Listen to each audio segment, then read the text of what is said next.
Bom dia a todos. Estamos dando início à sessão de julgamento virtual da oitava Câmara Julgadora do Tribunal de Impostos e Taxas, do dia 24 de novembro de 2023. Cumprimento a todos os colegas, juiz doutora Daniela, doutor Faisal, doutor Vinícius, que está substituindo o doutor Ramon, também doutor André, que está substituindo o doutor Tony pela representação fiscal, e ao Oswaldo e ao Hélio, bem como os patronos que irão realizar a sustentação oral e irão acompanhar posteriormente a sessão. Avançando para a pauta, todos confirmaram presença no empate. Seguindo a ordem da pauta, nós temos o processo, o recurso ordinário relativo ao AIN 4077387, Frigol SA. É um recurso ordinário de minha relatoria e nós temos a presença do Dr. Gustavo dos Santos para a realização de sustentação oral. Bom dia, Dr. Gustavo, tudo bem? Bom dia, doutor Samuel, tudo bem? Bom dia a todos. Bom dia. O senhor vai fazer sustentação oral? Sim. Perfeito. Então, eu faço a leitura da acusação, das acusações, e, na sequência, o senhor tem 15 minutos para sustentação oral. Só um minutinho que eu já vou disponibilizar meu voto.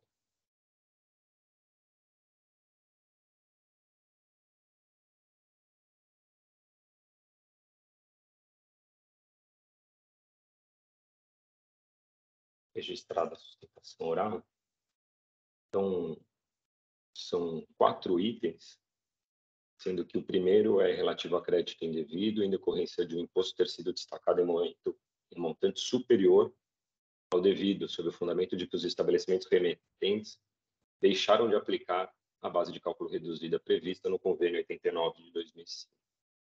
Item 2, creditamento indevido também, só que sob o contexto de guerra fiscal, sob o fundamento de que as operações, o imposto, parte do imposto incidente nas operações com o Estado do Pará não teria sido, estaria amparado por benefício fiscal sem a chancela do CONFAS. Neste item, a DIGES reconheceu parcialmente os créditos, então tem uma parcela remanescente que não foi reconhecida pela DIGES. Itens 3 e 4, falta de pagamento de ICMS em virtude da emissão e escrituração de documentos fiscais relativos a operações internas tributadas, mas que foram tratadas como não tributadas. Nesses 2 itens aqui, tem prova de pagamento e tem uma discussão relativa ao reconhecimento desses pagamentos quanto a uns determinados subitens, que acredito vai ser explorado pelo Dr. Gustavo e também enfrentado por mim. Então, são essas acusações, eu passo a palavra ao Dr. Gustavo. Bom dia a todos. Gostaria de cumprimentá-los na pessoa do presidente, doutor Samuel, e é um grande prazer estar aqui perante essa polêmica da oitava Câmara Julgadora. Bom, eu vou ser bem simples aqui, e objetivo aqui na sustentação oral. Nós estamos aqui, como bem o doutor Samuel pontuou, são 4 itens da acusação fiscal. Primeiramente, gostaria de chamar a atenção para os itens 1 e 2, principalmente, que trata-se de créditos indevidos decorrentes de transferências de mercadorias entre estabelecimentos do mesmo contribuinte. Então, a Frigol tem uma operação no Pará, e também em São Paulo. Então, tinha transferências de mercadorias entre essas filiais, e por conta disso, em 2017, a empresa foi autuada, quando o Estado reconhecia que tinha que ser feito, ter incidência do ICMS nessas operações. O assunto, como todos sabemos, evoluiu, teve a DC 49, e o STF entendeu que não há incidência de ICMS nas operações de transferência de mercadorias entre o mesmo contribuinte, né, de filiais do mesmo contribuinte. Até a súmula 166 do STJ também, e é uma questão pacificada na jurisprudência. Por conta disso, nós estamos pleiteando o cancelamento do auto de infração em relação aos itens 1 e 2. E também, sucessivamente, caso, particularmente, seja entendimento contrário de Vossa Excelência, que seja sucessivamente acolhido o parecer da DIGES, fazendo a remissão parcial dos débitos em relação ao item 2. Em relação aos outros demais itens, a gente ratifica o recurso ordinário e pede o cancelamento de acordo com as provas dos autos, comprovantes e pagamentos que há.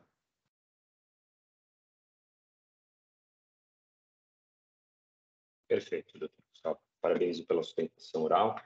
Alguém tem alguma dúvida? Algum esclarecimento? Então, vamos ao voto. Eu já disponibilizei meu voto. Então, passo a leitura do quarto parágrafo, quinto parágrafo do meu voto.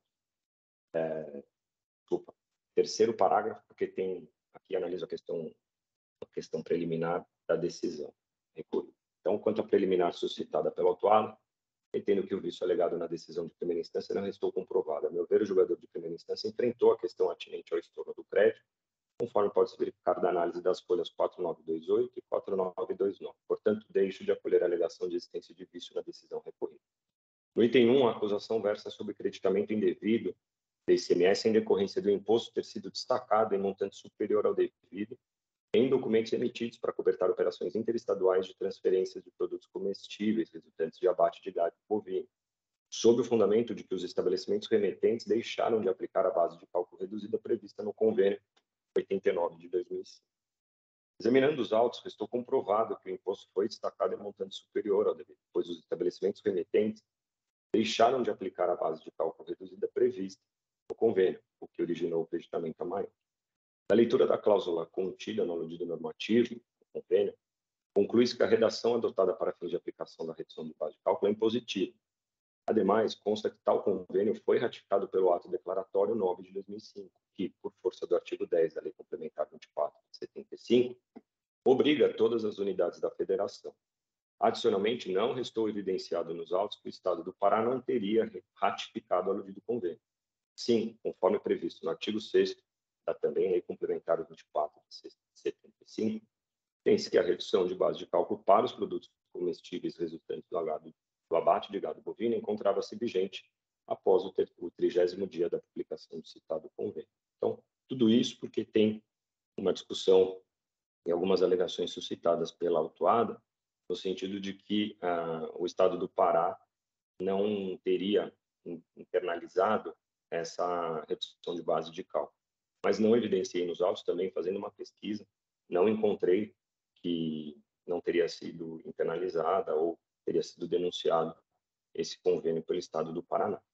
Então, por isso eu fiz esse enfrentamento aqui desses argumentos. Dito isso, eu voto pela procedência da acusação formulada no item.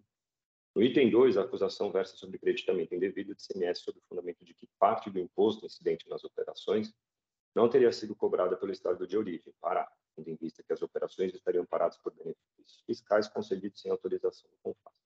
Conforme relatado acima, a DIGES reconheceu a remissão de uma parcela dos créditos de ICMS de que trata o item 2, exclusivamente dos impostos destacados nas operações oriundas dos estabelecimentos remetentes de tais CNPJs, e aqui eu transcrevo exatamente o que restou decidido pela DIGES, e as folhas 5238 e 5231. Resulta daí que o recurso ordinário não comporta conhecimento quanto aos créditos reconhecidos pela DIGES, por perda do objeto superveniente em razão de tal reconhecimento, conforme previsto no artigo 2º, parágrafo único da Resolução Conjunta SFP-PGE 1 de 2019. Quanto aos créditos remanescentes, o recurso ordinário merece ser conhecido. Nesta parte, tratando-se de operações de transferência, de rigor a aplicação da súmula 11 de 2017 deste egrégio tribunal, que reconhece a legitimidade da glosa da parcela dos créditos relativa a benefícios fiscais concedidos sem a chancela do CONFAS, motivo pelo qual mantenho a acusação descrita no item 2 e deixo de enfrentar e acolher as demais alegações suscitadas pelo autuado, que trazem diversas alegações quanto à questão da tese sustentada por ela pela impossibilidade da glosa de créditos nessa situação. Então, eu entendo que é de rigor a aplicação da súmula 11 de 2017 e, por esse motivo, eu deixo de acolher os demais argumentos. Ademais, reputo improcedente o pleito apresentado pela autuada na manifestação às folhas 5248 e 5260, no sentido de que as acusações deveriam ser canceladas, porque as operações que ensejaram os creditamentos que tratam dos itens 1 e 2 estariam fora do campo de incidência do imposto, por força do entendimento formulado pelo STF no julgamento da ADC 49. A alegada não incidência da operação não é suficiente para afastar a glosa ou minimizar os efeitos do crédito tido como indevido. Ao contrário, não incidência justificaria que toda a parcela do crédito aproveitada seria passível de ser glosada, já que o imposto foi creditado em operações que se encontram fora do campo de incidência, o que é vedado. Adicionalmente, os precedentes citados pela autuada, eu transcrevo eles, não tratam de glosa de crédito, mas sim de falta de pagamento de imposto, situação diversa dos itens 1 e 2. Esses dois precedentes são trazidos pela autuada como forma de justificar a aplicação do entendimento na ADC 49 para sustentar a não incidência do ICMS nas operações de transferência. Mas eu entendo que, por ser acusação de crédito, se a gente considerar que essas transferências não estariam incidentes pelo ICMS, a gente não poderia falar da parcela que foi creditada e não foi considerada como indevida, né? Porque a gente teria aí a operação como um todo fora do campo da incidência do ICMS. Sendo assim, não há como acolher o pedido de cancelamento das acusações formuladas nos itens 1 e 2. E agora chama atenção quanto aos itens 3 e 4, que é realmente onde a gente vai ter, acho que, uma grande discussão. Quanto aos itens 3 e 4, a autuada inicialmente alegou ter liquidado as exigências fiscais relativas ao item 3 e todos os subitens do item 4, folhas 47 e 60. Todavia, não houve a certificação da liquidação dos subitens 4.1 a 4.9, porque não havia até então a demonstração da composição do valor pago. Também constatou-se que o pagamento não foi acompanhado da retificação das GIAs, folhas 48 e 37 e folhas 48 e 38, visto tratar-se de inclusão de valores referentes à denúncia espontânea, hipótese em que a legislação do parcelamento determinava a obrigatoriedade de o contribuinte providenciasse a substituição das respectivas GIAs. Então, é uma imposição legal que, você aderindo ao parcelamento, em caso de inclusão de débito por denúncia espontânea, você tem que promover a retificação da GIA. Pois bem, da análise do quadro probatório contido nos autos, constata-se que o pagamento do débito objeto da denúncia espontânea é fato incontroverso. Confira-se as folhas 48 e 24, 48 e 36, o que, inclusive, é atestado pelo núcleo fiscal de cobrança, as folhas 48 e 37. As GIAs foram substituídas, extemporaneamente, mas foram, pela autuada no curso do presente processo, folhas 48, 48, 48 e 57. Em sede de manifestação fiscal, as folhas 49 e 04, o autor do feito atesta a coincidência entre os valores e as referências que constam no PEP e nos subitens 4.1 e 4.3 a 4.9, mas ressalva que não há tal coincidência no que diz respeito ao subitem 4.2 do BDF e o valor do PEP. Ao final, conclui, aqui abro aspas, no item 4, em que pese tais informações, não há como concluir inequivocadamente que se tratam dos mesmos fatos geradores que levaram à lavratura do AIN, visto que não há no PEP a composição dos valores lançados para compará-los com as notas fiscais que foram objeto do AIN em análise. Então, isso foi a manifestação fiscal examinando esse pagamento que foi feito no âmbito do PEP pelo contribuinte. Em resposta, a autuada esclarece e apresenta planilha evidenciando a composição de todos os valores, de todos os subitens e as respectivas notas e fatos geradores. Isso está nas folhas 4909 a 4911. Examinando tais documentos, entendo que o pagamento do débito no valor de R$ 151.225,76 restou comprovado, folhas 48 e 24. E o fato de as GIAs terem sido substituídas, elas foram substituídas em 25 de agosto de 2017, após o prazo de 90 dias da realização de tal liquidação, que constitui mero erro formal, não pode ser impeditivo para o reconhecimento do pagamento, pois ficou evidenciada a composição dos valores, não tendo ocorrido qualquer prejuízo ao erário. Repita-se, fato incontroverso que o pagamento do valor de tal quantia foi efetuado, e levando-se em conta os esclarecimentos prestados pela autuada, infere-se que os valores e fatos geradores correspondem aos subitens 4.1 a 4.9. Logo, voto pelo reconhecimento do pagamento dos subitens 4.1 a 4.9, bem como do item 3 e dos subitens 4.10 a 4.13. Então, 4.3 e o 4.10 a 4.13 já tinha sido atestado pelo NFC. E o que a gente está discutindo agora é o reconhecimento dos subitens 4.1 a 4.9. Quanto aos juros, aplicável à súmula 10, revisada por este agrégio tribunal. No tocante às multas, estas foram aplicadas de acordo com a legislação. Por fim, cabível a relevação ou redução das multas aplicadas, uma vez que no caso presente, há exigência de imposto em todos os itens. Por todo exposto, conheço parcialmente do recurso ordinário e dou-lhe parcial provimento. É como voto. Então, acho que, claro, se alguém quiser discutir a questão das glosas dos créditos, tem à vontade, mas acho que o ponto central aqui da discussão é essa questão do reconhecimento do pagamento realizado pelo contribuinte. Eu vou fazer alguns ajustes, que eu vi que tem alguns erros de digitação, o processo fica em discussão e estou à disposição. Doutor Samuel? Pode falar, doutor Pessoal. Bom, em primeiro lugar, parabéns pelo voto, pela análise do processo. Também, doutor Gustavo, parabéns pela sustentação oral. Eu fiquei com uma dúvida em relação ao ICMS da transferência. No caso, como se trata de crédito, quer dizer, usando o entendimento do Supremo, o doutor entende que, então, inclusive, o crédito não pode ser transferido, é isso? Não, eu entendi que aqui a gente tem uma parcela do crédito que ela é glosada, ele não é o Tá. todo. Né? Aí vem o contribuinte com a decisão do Supremo e fala, olha, as transferências a gente não pode nem falar em destaque do imposto, né? Porque está fora do campo de incidência. Mas se a gente for tratar essas operações como fora do campo de incidência do ICMS, então toda a parcela do crédito ela é indevida, entendeu? Entendi, Não é só parcialmente. entendi. Eu fiquei até com dúvida para entender esse argumento, mas eu entendo que o Dr. Gustavo ele pode esclarecer, mas eu acho que foi nessa linha. Falou, olha, não há que se falar em crédito indevido, porque sequer há imposto, já que temos a ADC 49. Mas se a gente aplicar o entendimento da ADC 49, nós vamos ter que tratar todo o imposto como indevido, entendeu? Por esse motivo. Não transferência de crédito. Entendi. Doutor Samuel, Sim, por favor. eu queria, Pode falar. levar a discussão aqui em relação aos subitens 4.1 a 4.9, porque eu entendo que o NFC ele teve 3 oportunidades de analisar esses pagamentos, né?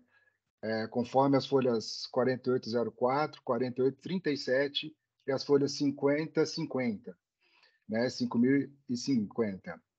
Sendo que nesta última análise por parte do NFC, inclusive foi um pedido de diligência a 11ª Câmara converteu os autos em diligências em razão de um pedido de revisão de débito solicitado pelo próprio contribuinte, né?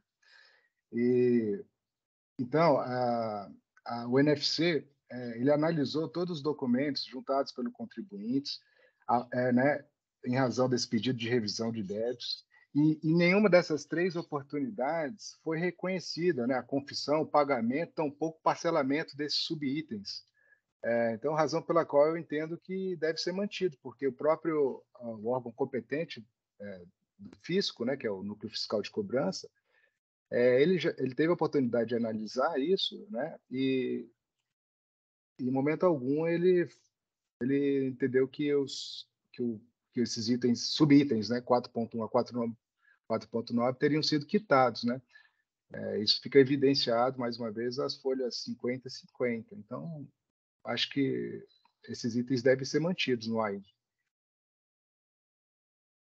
Eu ponderei também sobre essa questão, né, o fato do NFC não reconhecer, mas me parece assim, eu fico com a impressão que a análise que é feita pelo NFC é assim, se há correspondência de valor, se há alguma forma de se atestar, uma forma bem direta e objetiva, se diz respeito àquele débito ou não. Se não for dessa forma, ele não reconhece. Tudo bem, vamos na hipótese de não reconhecer. A que débito esse pagamento se refere? O contribuinte fez um pagamento sem qualquer motivo, sem qualquer fundamentação? Não me parece, porque traz evidências e quando abre a composição desses valores, eu somei os subitens e bate. Agora, mas a questão da apuração do imposto está correta ou não, aí é uma outra discussão. Então, feita essa ponderação, eu entendo e achei por bem reconhecer o pagamento. Mas é claro, a gente viu aqui que tem essa manifestação do NFC E também é fato controverso que ele não reconhece, como é fato controverso que houve um pagamento. E aí eu questiono, tá? Se refere a esse pagamento. Só um adendo, doutor Samuel. Além de ter os valores serem compatíveis e baterem, também nós juntamos todas as notas fiscais dos períodos que comprovam aí os fatos geradores do objeto do auto de infração. Por isso que nós pedimos aí o reconhecimento do pagamento. A minha dúvida só fica em relação a isso, porque o órgão competente do fisco, né, ele teve a oportunidade de analisar, inclusive analisou após os documentos apresentados e não reconheceu, né? Essa é a grande discussão, né? O órgão competente do fisco não acatou o pedido de quitação do contribuinte. Isso é fato. Isso a gente não tem dúvida. Mas o ponto que eu trago aqui para reflexão é a questão seguinte. Então a gente não reconhece. Mas e esse pagamento? Então, o contribuinte agora vai repetir? Doutora Daniela, por favor. Está no mudo. Não, desculpa. Parabéns, doutor Samuel, pela análise complexa a questão. Parabéns, doutora André, pelas colocações. Então, doutor Samuel, é que assim, o pagamento ele tem que ser feito ali dentro daqueles moldes pré-determinados para que você possa ter uma alocação daqueles valores, né? O valor que ele pagou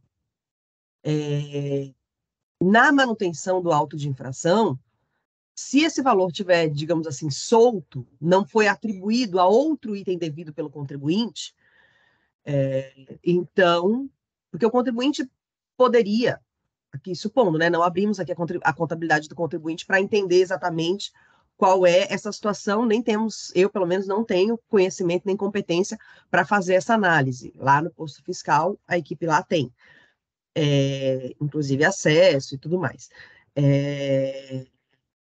O valor que ele pagou não precisa ser repetido, né? Ele vai ser alocado e considerado parte do pagamento devido, se esse valor não tivesse sido atribuído a outro valor devido pelo contribuinte. O problema é que quando o posto fiscal não reconhece aquele valor como sendo pagamento daquele item, ele não, encaixou o pagamento naquilo. Então, ou ele é um pagamento que está solto lá, o contribuinte pagou e está lá sem ser atribuído, ou ele é um pagamento que bate com outra coisa que o contribuinte também devia, que não temos como saber aqui. A partir do momento que o posto fiscal não reconhece o pagamento, eu não consigo reconhecer isso aqui. Eu, Daniela, entendo que não posso fazer esse reconhecimento aqui.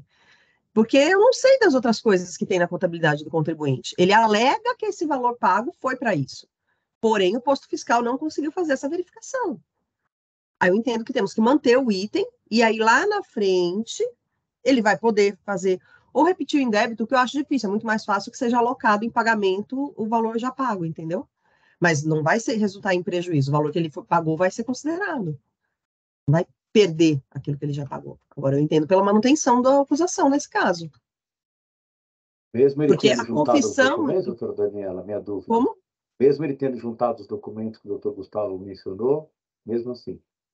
Então, ele juntou, mas o posto fiscal, por algum motivo, não conseguiu reconhecer, né? Seja porque ele não cumpriu a formalidade da confissão, que quer me parecer que ali o posto fiscal não reconhece, quando a gente olha ali a notificação que ele recebe para fazer o pagamento, quer me parecer que ele não cumpriu alguma daquelas formalidades, e aí por isso o posto fiscal não conseguiu fazer a alocação. Mas ele vai poder fazer em outra oportunidade. Agora, quando ele não cumpre é a questão da substituição da GIA no prazo de 90 dias. Então, você percebe que o posto fiscal ele faz essa análise formal, né? Isso. Mas aí é um ponto que eu trago aqui. Então, essa é uma alegação que estaria fora da discussão ou do campo da discussão do tribunal?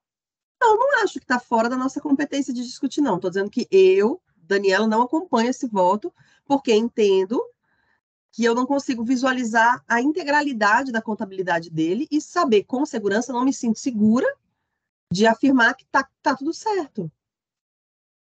Agora que o doutor Samuel está colocando... olha... Hã? Não, desculpa. É que o doutor Samuel está colocando que se a única questão for o prazo, ele está superando essa questão. Isso, exatamente. Isso, entendi também que o doutor Samuel está colocando dessa forma. Mas a Porque aí, acusação é de falta de pagamento, né? porque aí quando você vai para a análise do O problema é que a NFC, acusação é de falta de pagamento. aí ele fala, há uma certa identidade de valor, né, exceto quanto ao item 4.2, que ele não concorda. Mas você Simplesmente ser o percebe que mesmo ele valor, tangencia, né? tangencia. É. Mas simplesmente ser o mesmo valor não quer dizer que foi aquele débito que ele pagou. Essa é a questão que me gera um incômodo aqui, doutor Vinícius, isso, por favor. Bom dia a todos. Doutor Samuel, parabenizar o senhor pelo voto, mas eu vou acompanhar a doutora Daniela nesse entendimento, porque, em primeiro lugar, a gente fazer esse reconhecimento aqui pode até implicar em maiores prejuízos ao contribuinte, porque esse valor em aberto vai para a dívida ativa. É um primeiro prejuízo. O segundo é que, mesmo que o valor tenha certa equivalência, vamos dizer assim, pode não ter sido observada alguma formalidade, e isso o contribuinte pode resolver administrativamente. Inclusive, em última análise, caso tudo dê errado para ele, estou usando uma linguagem mais simples, ele pode fazer o crédito em dia do que ele pagou e compensar na escrituração dele.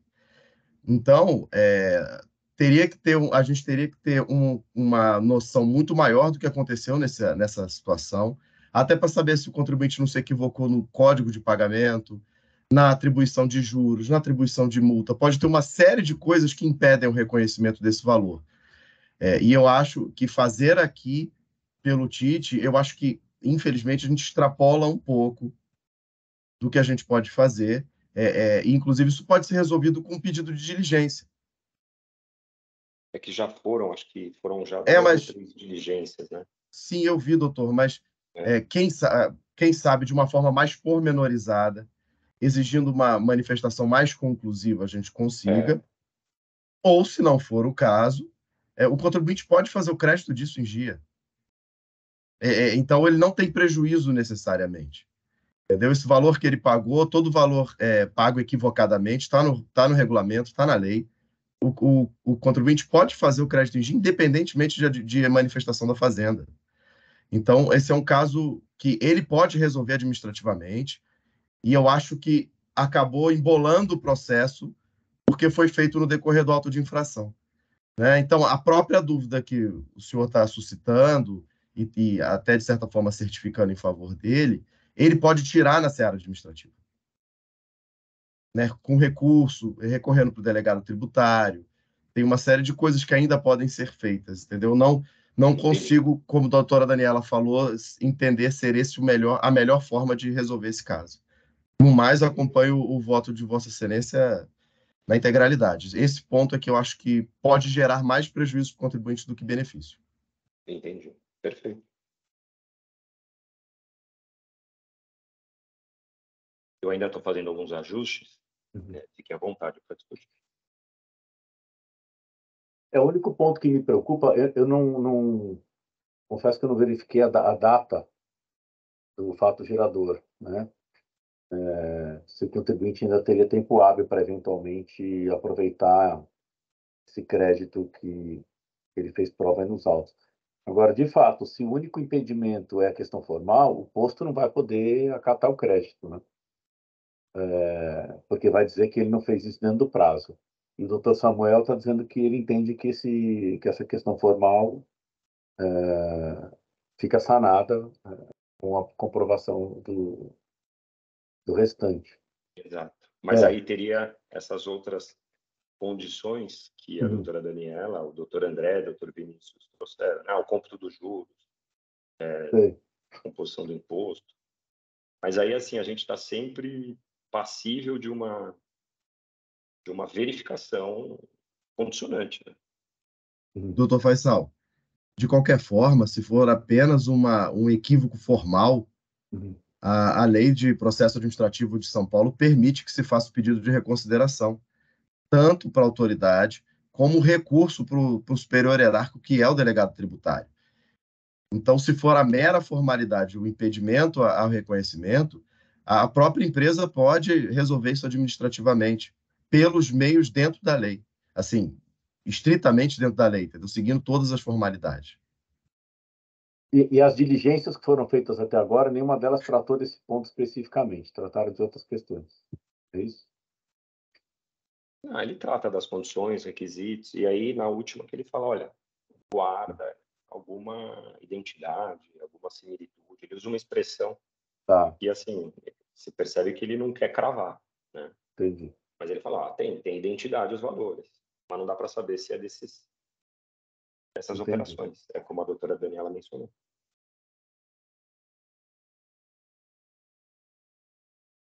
Por isso que eu acho que uma nova diligência não vai resolver. A não ser que a gente tente fixar aqui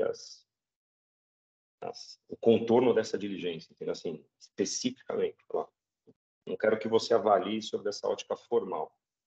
Quero que você... Mas aí também tem essa questão que o Dr. Vinícius mencionou, né? Que tem um procedimento específico.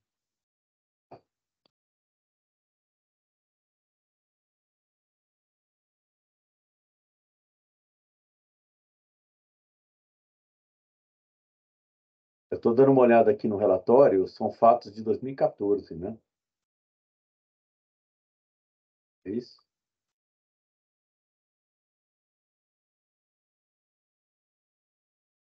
Doutor Gustavo, poderia esclarecer, por favor? Eu estou olhando aqui. Sim, tem fatos de 2013 e 2014. 2015. Com certeza a empresa vai ter um prejuízo, porque provavelmente vai ser alegado pelo fisco até a prescrição desses valores, né? E também administrativamente, a gente já fez incursões junto à secretaria e como está sob júdice, eles não dão essa resposta. Não é tão simples desse jeito de fazer essa vinculação administrativamente. Tanto que nós fizemos já várias vezes visitas aqui na regional de Bauru, tudo, onde a empresa está sediada, vinculada, né? E nunca tivemos uma posição concreta do fisco. E também a resposta da NFC, ela nunca, em nenhum momento ela fala que também não corresponde aos mesmos fatos. Ela é uma resposta sempre superficial.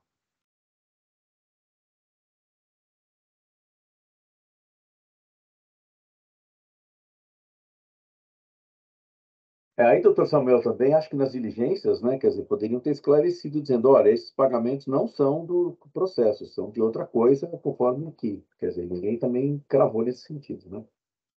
Agora que eu Mas estou aí a entendendo dificuldade que melhor a aqui a doutora Daniela... situação aqui. É. Ele não pagou via GIA, ele pagou via PEP, não é, doutor Gustavo? Isso, é Porto isso aí. Alegre pagou Exatamente, no nós PEP. fizemos a PEP. confissão via PEP e depois fizemos a retificação das guias, apresentamos tudo nos autos.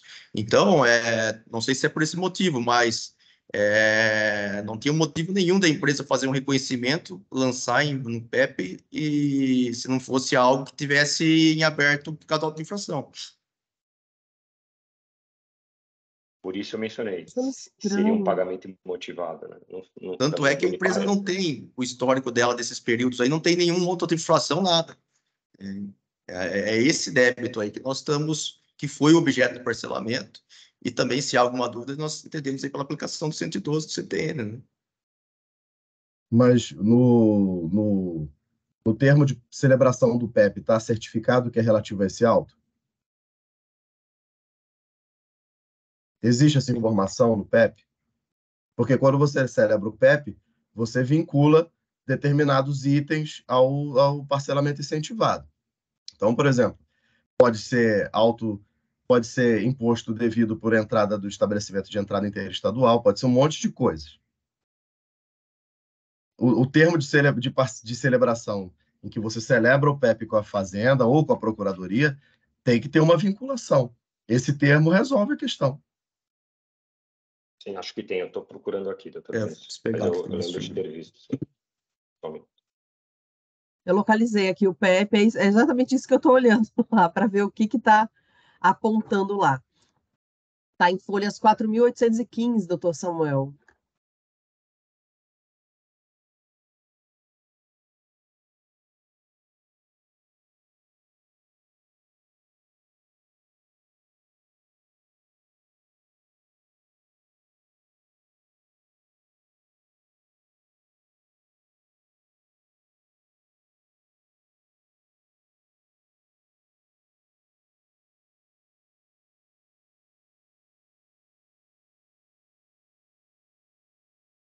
E 4.824 tem uma manifestação da Procuradoria do PEP, do extrato.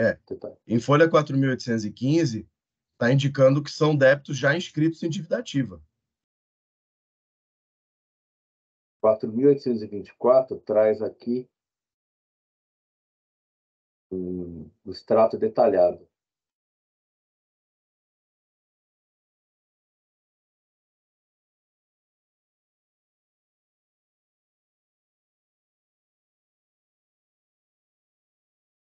Tem as CDAs, inclusive. Se o auto estava em discussão, ele não poderia ter sido inscrito, né? É isso que eu estou tentando entender. Assim, Não, mas foi vezes antes da lavratura do auto. A Procuradoria, a pedido, né, inclui para poder... Ele foi feito PEP em 2016. O auto foi em 2017, antes da lavratura, por isso que não está vinculado. Mas esse PEP incluía só valores inscritos, não valores em aberto.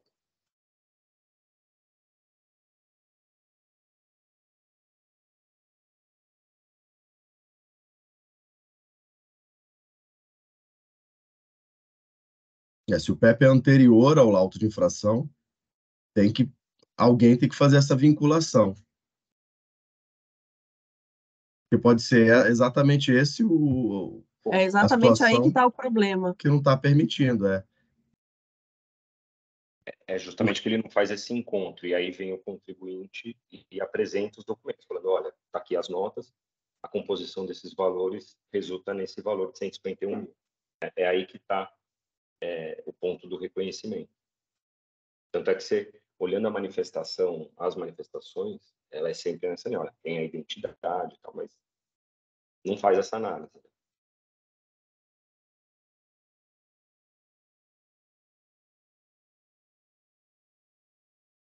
Nesse extrato detalhado, ele a partir das páginas, das folhas 4.827, ele começa a detalhar, 4.828, ele põe o mês, né, do fato, que é, por exemplo, outubro de 23, o valor, e aí vem descendo, né? Mês a mês. Então, é 2013, 2016, 2013, desculpa, vai descendo. Só para clarear, a identidade já fica complicada de atestar, e eu vou dizer para os senhores por quê. Porque se o fato gerador é de 13, 14, o PEP é de 16 e o auto de infração é de 17, só os juros que decorreram de 16 a 17 já seriam suficientes para gerar uma diferença que já não gerasse nenhuma identidade. Então, se em 2017 tem um valor do auto de infração 2017 de 10 mil, esse valor não é o mesmo do PEP de 10 mil, celebrado em 16. Tem juros no meio do caminho. E é exatamente essa, doutor Vinícius, o que consta no resultado da diligência lá. No resultado da diligência conta que os valores são sujeitos a juros, que embora haja uma aparência de identidade com o valor do principal, os valores são sujeitos a juros, a multa, que os descontos no momento da lavratura do auto de infração têm os seus momentos específicos, que o desconto do PEP tem os seus condicionantes, e que ele não consegue verificar. Então, acho que, somando essa sua fala agora com o resultado da diligência, realmente é isso que ele quis dizer, que, embora haja uma aparente identidade de valores, o valor devido não é o que foi recolhido. Isso. Acho que o mesmo valor de 2013... não é o valor para ser recolhido. Teria que pegar o valor do PEP, o valor do auto de infração, retornar ele a valor passado, para saber se dá para fazer a compensação ou não. E mesmo assim, teria que verificar se todas as operações consideradas no auto de infração são as mesmas que a empresa juntou no PEP.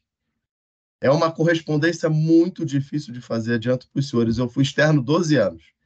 É uma correspondência muito difícil de fazer. Porque se o auditor considerou uma nota diferente num panorama de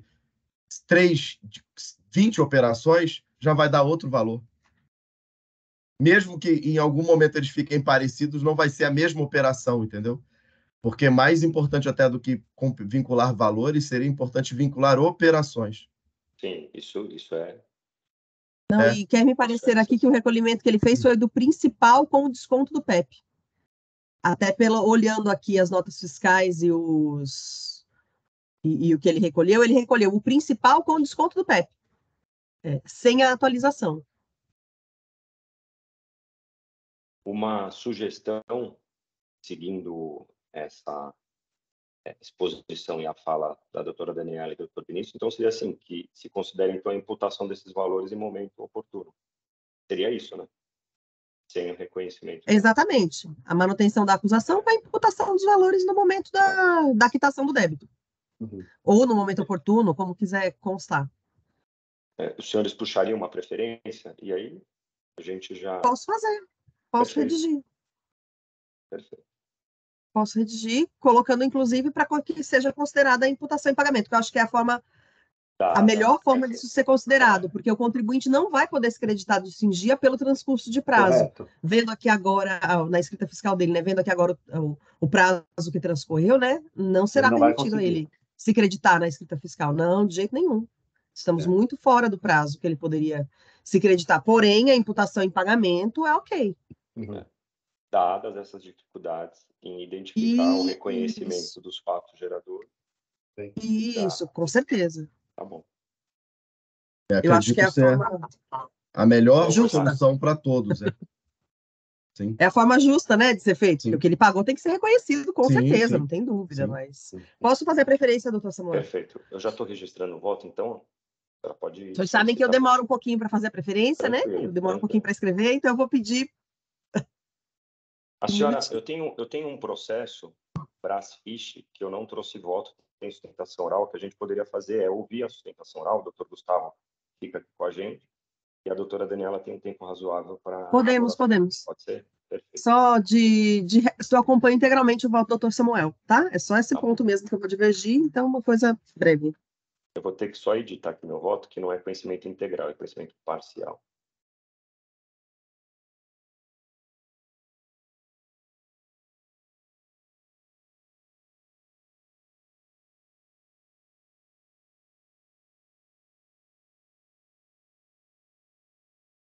Estou com todas as janelas abertas aqui, eu estou perdido.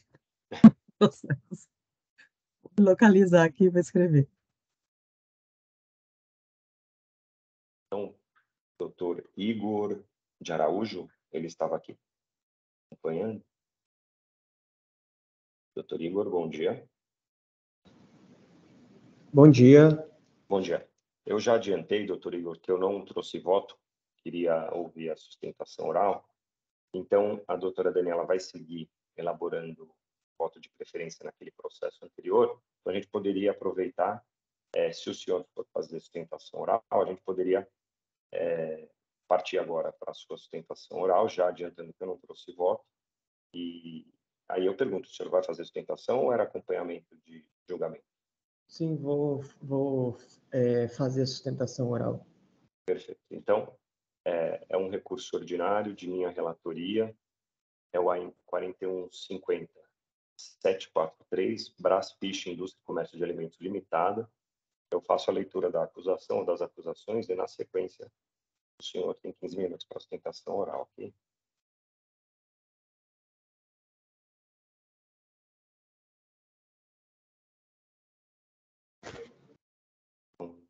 O AIM originário são 4 itens, sendo que também aqui nesse caso houve pagamento, né?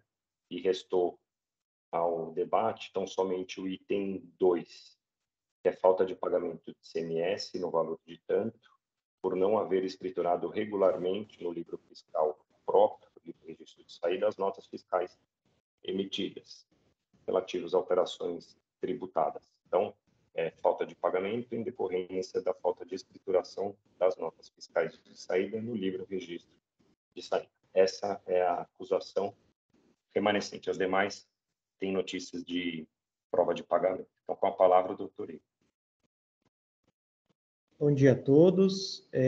Como bem disse o doutor Samuel, aqui a acusação de ter deixado de ter pago o ICMS, em razão de que foi em janeiro de 2020, por não ter escriturado regularmente no livro fiscal os documentos da emissão da nota fiscal.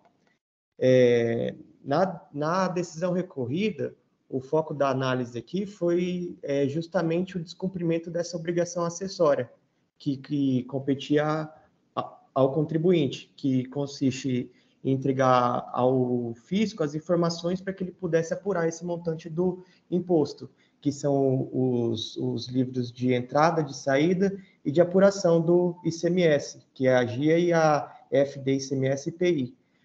Contudo, ele não focou aqui no fato do imposto ter sido pago, independentemente de ter havido cumprimento da obrigação acessória ou não. O artigo que baseou esse auto de infração, no que diz respeito ao descumprimento da obrigação acessória, é o artigo 85, inciso 1, a linha B, da Lei 6.374.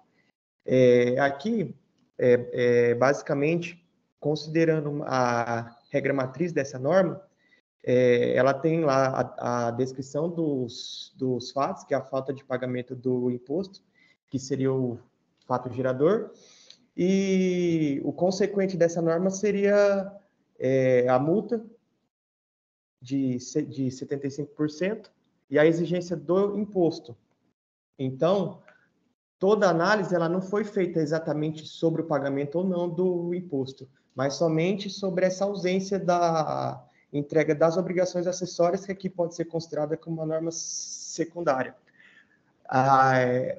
O contribuinte ele demonstrou, lá nas folhas 926 e 927, que o imposto nesse período de apuração, que foi objeto de acusação, ele foi pago, embora tenha sido feito no mês subsequente de apuração, mas há comprovação nos autos de que o imposto ele foi pago. Então, a obrigação acessória aqui, de fato, ela não foi cumprida, mas o antecedente, que é a falta de pagamento do imposto, ele foi pago. Então, a acusação, bem como a decisão, ela padece desse pressuposto da norma. Então, não tem condições mínimas de subsistir. Embora trate da falta do pagamento do imposto, a acusação, a acusação, quando ela foi lavrada, e a decisão ela manteve isso, entendeu que ela tinha que ser mantida porque houve o descumprimento dessa obrigação acessória, então há um contrassenso aqui com a acusação, porque o próprio julgador, ele traz a relevância desse pagamento lá na sua decisão, quando ele fala que o contribuinte, ele recolheu e o fisco ele não levou em consideração que eventual valor ele poderá ser aproveitado em uma futura imputação de pagamento futuramente. Contudo, nada foi... Se o montante pago é suficiente para extinguir completamente a obrigação tributária. Quanto a isso, o contribuinte ele também trouxe nos autos não só a prova do pagamento do imposto, que foi feito em fevereiro de 2020. Ou seja, o pagamento ele foi feito antes de qualquer procedimento fiscalizatório. E além da prova do pagamento, o contribuinte ele trouxe a GIA, lá nas folhas 914 e 919, e o livro de registro de apuração do ICMS, lá nas folhas 920 a 922. Então, ele comprovou o pagamento do imposto, ele comprovou a forma que apurou o ICMS, então isso permite que o fisco ele possa conferir a rigidez da apuração, se é realmente aquele valor, bem como o pagamento, e nada disso foi considerado na autuação e na decisão.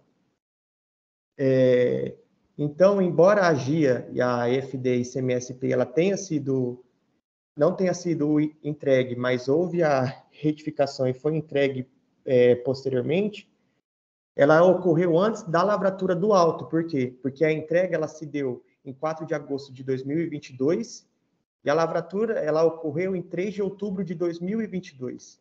Então, teve um tempo aí.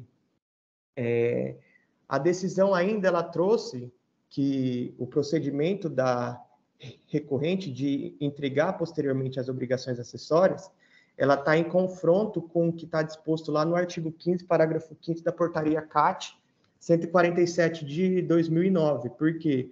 Porque o julgador ele entendeu que a entrega não pode produzir os seus efeitos, porque não foi feita em tempo hábil. Contudo, o julgador ele desconsidera o fato de que o parágrafo 5º-A do mesmo dispositivo, ele permite que, na hipótese em que a entrega da GIA e da FD ocorra em atraso, mesmo após o procedimento de ação fiscal, o fisco ele pode admitir que essa entrega ela produz os seus efeitos. O dispositivo ele não estabelece quais são os critérios para que essa admissão intempestiva ela possa ser aceita. E aqui, nesse caso, a gente tem que se utilizar dos princípios gerais da razoabilidade e da proporcionalidade para auxiliar no preenchimento dessa lacuna da norma. Então, aqui analisando o caso, embora não tenha sido feita entregue as obrigações acessórias em tempo hábil, o contribuinte ele realizou o pagamento do imposto no prazo legal, cabendo aqui a investigação de qual é a finalidade da obrigação acessória. O que a gente sabe que a finalidade da obrigação acessória é assegurar o cumprimento da obrigação principal. E no caso aqui, ela foi atendida porque houve o pagamento do imposto, mesmo antes de todo o procedimento fiscalizatório, porque a falta de pagamento se deu em janeiro de 2020 e o contribuinte ele pagou o imposto em fevereiro de 2020. Então, o argumento quanto à entrega intempestiva das obrigações acessórias é de natureza subsidiária, no sentido de demonstrar que, embora houve o pagamento do imposto, o que por si só já é suficiente para ensejar a improcedência da acusação, é certo também que antes da lavratura da autuação, o contribuinte ele demonstrou para o fisco como ele fez a apuração do valor do ICMS. Então, quando o contribuinte ele vem entrega a GIA e a EFD, permite ao fisco ele averiguar se aquele valor pago é ou não o montante correto, o que não foi feita essa análise, nem na acusação e nem na decisão. E não, a ausência do pagamento, por mais que tenha sido feito de forma extemporânea, a entrega da AGI e da EFD, das escriturações, essas informações não foram analisadas nem pelo fisco, o que atrai a incidência do artigo 15, parágrafo 5º-A da portaria CAT, e que, cumulado com o artigo 527-A do regulamento do ICMS, autoriza a aplicação da relevação da multa no caso concreto. Por quê?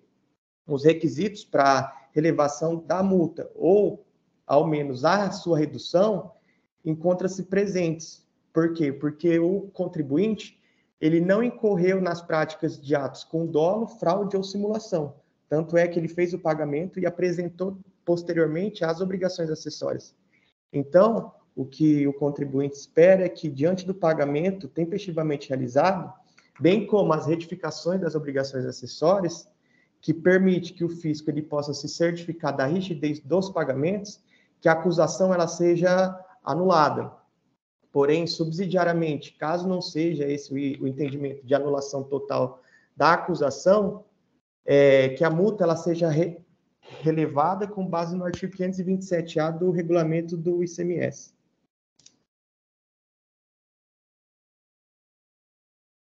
Entendido, doutor Igor. Tem uma dúvida, especificamente quanto ao motivo que levou à não escrituração.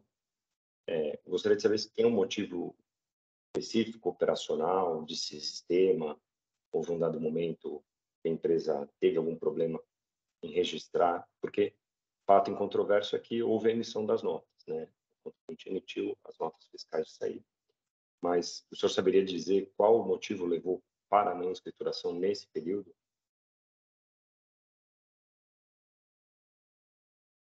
O senhor está no mudo. O motivo eu não vou saber informar, porque a empresa ela não chegou a comentar com a gente qual que foi o motivo.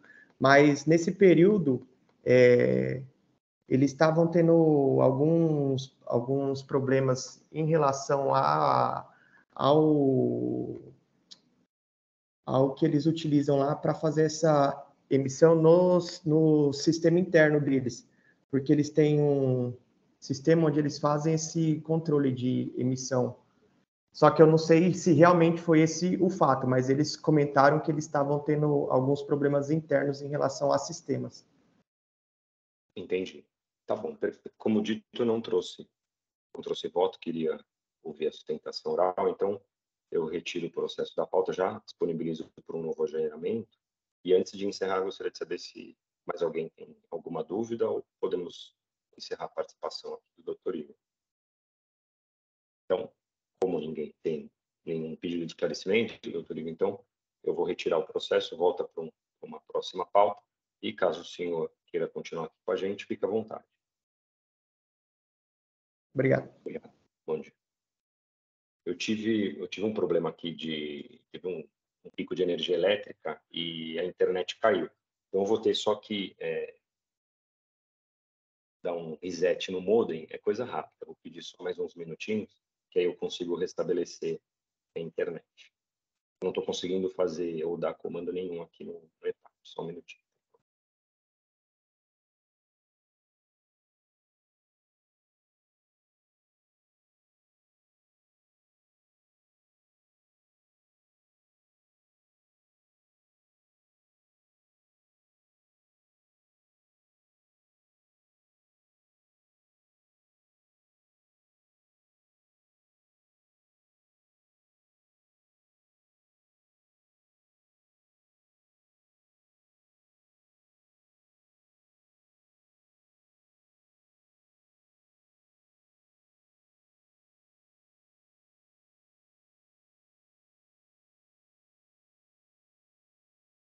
Já consegui restabelecer. Então, estou finalizando o registro da sustentação oral e devolvendo para agendamento da pauta para as fichas Indústria e Comércio de Alimentos Limitada, em 4150743, processo devolvido para agendamento da pauta. Caso a doutora Daniela ainda não tenha finalizado, a gente poderia avançar. Eu tenho um processo que está justamente na sequência da pauta, a gente não tem mais pedido de sustentação oral, e se a gente seguir essa ordem, a gente tem Rodobras, é um processo relativamente... não o processo ele é simples, mas a minha proposta é simples, então acho que a gente poderia avançar, a doutora Daniela acompanhando e, paralelamente, finalizando a pergunta. Eu tô ouvindo o debate, consegui ouvir a sustentação oral, mas também fica gravado, eu posso voltar para ouvir a sustentação do colega em seguida. Não tem mais sustentação oral, tá? Pronto, prefiro que o doutor Samuel avance no próximo processo, e aí o tempo de eu finalizar aqui já está quase pronto, tá bom? E é tranquilo, doutora Daniela, que a minha proposta é pela anulação da decisão de primeira instância. Esse voto já circulou ele, né? Encaminhou. Esse eu já li, é mais fácil. Então, voltando para a pauta.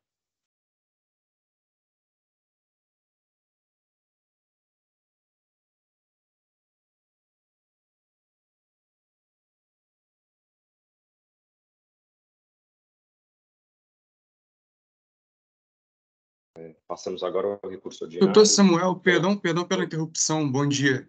Bom dia. Eu represento a Drogaria São Paulo e nós fizemos pedido de sustentação oral. Ah, é? Aqui não Sim. consta para mim, então sem problema. Doutor Samuel, Drogaria São Paulo já houve sustentação oral, eu trouxe o voto. Tá. Então podemos... É que a composição está um pouco diferente, mas já houve sustentação oral, de qualquer forma.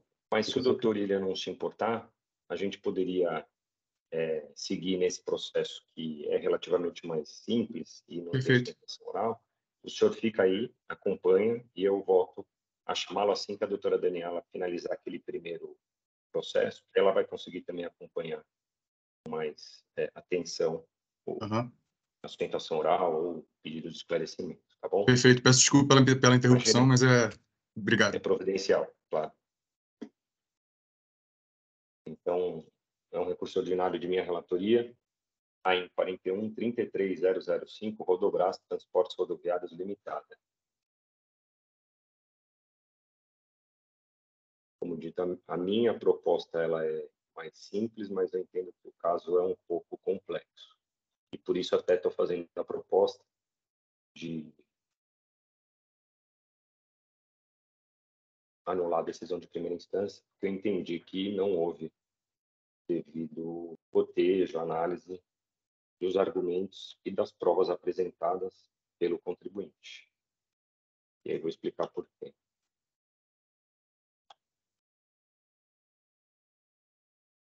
Então, já disponibilizei meu voto.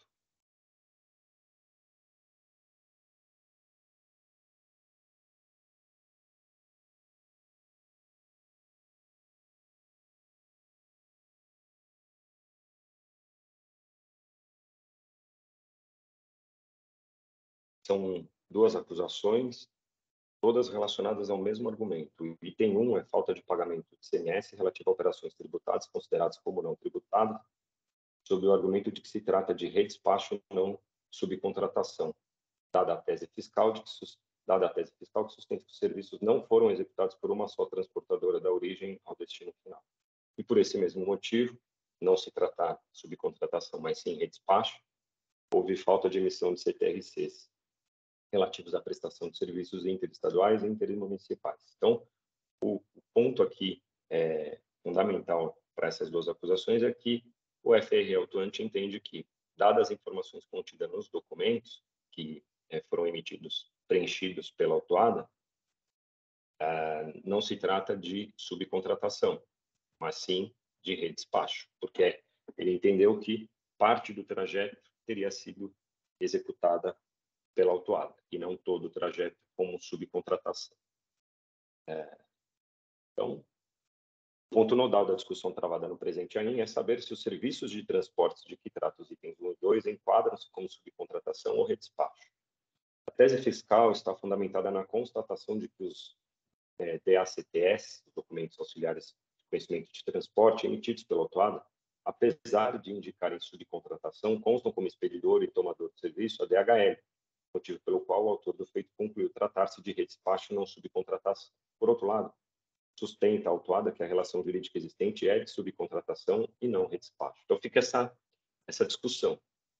Neste passo, a autuada traz argumentos detalhando as especificidades das atividades executadas e uma série de documentos, contrato de prestação de serviço celebrado por sua cliente, sumário da contratação, e-mails trocados com a DHL, próprios documentos auxiliares emitidos, tabela de preços e monitoramento dos trajetos realizados pelos veículos, tudo com o intuito de comprovar que os serviços objeto do presente AIM enquadram-se como subcontratação e não redespacho. Logo, tem-se que a resolução da presente contenda tem de passar indispensavelmente pela análise e enfrentamento objetivo do quadro probatório contido nos autos. Ocorre, contudo, que, ao examinar a decisão recorrida, constata-se que esta contém vício insanável, dado que não há evidências de que o julgador tenha examinado os diversos documentos apresentados pela autuada, quais indicam ter relação com a tese por ela sustentada. Igualmente, verifica-se que o julgador monocrático abandonou a obrigação de enfrentar os argumentos citados pela autuada, à medida em que simplesmente afirma que o autor do feito tem razão e, como fundamento de decidir, passa a transcrever os documentos contidos nos autos, sem, contudo, explicar o porquê a tese fiscal é procedente. Confia-se. Eu vou poupá-los da leitura aqui da transcrição do trecho da decisão, mas para mim ficou evidente que não houve seja o enfrentamento das alegações apresentadas pelo contribuinte, seja pelos argumentos, pelos documentos apresentados também pelo contribuinte, porque o julgador monocrático ele já parte da conclusão de que a tese fiscal é procedente e, como fundamento de decidir, traz os documentos que estão elencados no auto de infração, sem explicar exatamente o porquê ele chegou àquela conclusão. Da mesma forma que eu teria dificuldade aqui de enfrentar o mérito e simplesmente mencionar, olha, trata-se de redespacho porque o documento tal indica tal. Tá, mas e os argumentos que foram trazidos em sentido contrário pela autuada, que a todo momento sustenta não tratar-se de redespacho, mas sim de subcontratação. O ponto que traz a dúvida aqui na questão da solução do mérito é que há, de fato, um reconhecimento pela autuada de um equívoco na informação que foi prestada num documento, né? Por outro lado, há diversos outros documentos que foram trazidos pela autuada, e aqui eu não consigo fazer esse juízo de valores nesse momento, mas que, pela minha análise, tocam ou têm relação com a tese sustentada por ela autuada. Então, eu entendo que faltou esse enfrentamento e esse cotejo. Olha, por um lado, a tese fiscal é nesse sentido, por outro, a tese do contribuinte em outro sentido, e aí fazer esse cotejo.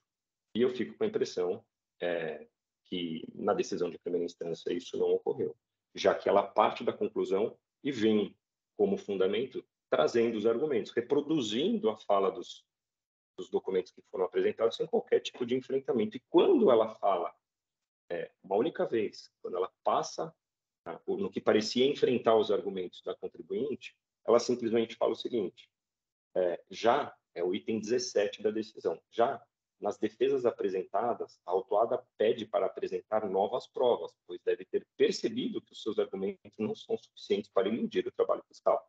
Portanto, entendo que o fiscal tem razão, pois o presente caso se refere a redespacho e não subcontratação, e as provas juntadas pela fiscalização, conforme citado assim. Então, eu entendo que ficou caracterizado aqui o não enfrentamento das alegações e dos documentos apresentados pelo contribuinte, e, para mim, é inequívoco que o julgador de primeira instância deixou de enfrentar essas alegações e provas, sendo de rigor o reconhecimento do vício existente na decisão de primeira instância. Com efeito, entendo que não há possibilidade de prosseguir com o julgamento do mérito do AIM em debate, nem tampouco de acolher a tese sustentada pela representação fiscal, no sentido que tal vício não seria suficiente para macular a decisão. Ao contrário, tal omissão constitui vício insanável e afronta o disposto no artigo 103 do Decreto 54.486 de 2009 e artigo 5º, inciso 4 e 12 do Código de Defesa do Contribuinte. Portanto, conheço do recurso ordinário para dar-lhe provimento, a fim de declarar nula a decisão de primeira instância para que outra seja proferida em seu lugar, qual deverá refletir a análise e enfrentamento do conjunto fático contido nos autos, assim como o cotejamento das teses apresentadas pelo fisco e pela autuada, sob pena de nova anulação. É como volta. E fica claro também, eu acho assim, eu tentei enfrentar o mérito, né? Mas eu esbarrei justamente quando eu fui examinar a decisão de primeira instância e não há nenhum enfrentamento, né? Especificamente que tem um outro ponto bastante contundente, que a julgadora de primeira instância faz referência às informações contidas no relatório circunstanciado. Você vai para o relatório circunstanciado, tem a relação dos documentos, não tem a explicação, tem o conceito do redespacho e da subcontratação, mas eu entendo, olha, tá bom, tem esse equívoco na informação, tá, mas e o contrato? E as demais informações que permeiam, que estão relacionadas à prestação do serviço, não são suficientes para que seja feito o enfrentamento desses argumentos, e ainda assim eu continuo enquadrando essa prestação de serviço como redespacho, não subcontratação. Então, parte-se do pressuposto de que houve esse erro, esse equívoco no preenchimento do documento fiscal, e, portanto, ali já é redespacho, não se discute mais. E a própria decisão de primeira instância faz essa referência, é só verificar o relatório circunstanciado, mas você vai para o relatório circunstanciado, é uma página, tem lá, olha, é redespacho. Então, me parece aqui que, eu acho que até assim com um inicial entendimento de que, avaliando, se avaliar o mérito, eu estava até entendendo pela precariedade do auto, mas como eu percebi já que não houve esse enfrentamento e a matéria está rasa, essa discussão está rasa nos autos, não está preparada, eu decidi anular a decisão de primeira instância. Mas fico à disposição e se alguém tiver alguma dúvida, é como voto. O processo está em discussão. Doutor Samuel, parabéns. Eu também estava lendo o julgamento aqui de primeira instância e o senhor tem toda a razão. O julgador não enfrentou, ele já começou de uma conclusão e tentou embasar a conclusão. Isso não é a melhor conduta. Então, tem toda a razão. Acho que anular é o melhor a fazer mesmo. Parabéns. Perfeito. Obrigado, doutor Luiz. Parabéns, doutor Samuel, também vou acompanhá-lo. Concordo com o doutor Vinícius e parabenizo pelo voto. Obrigado, doutor Faisal. Também acompanho, doutor Samuel. Parabéns. Obrigado, doutor Daniel. Doutor André, alguma consideração? Perfeito. Então, encerrando os debates.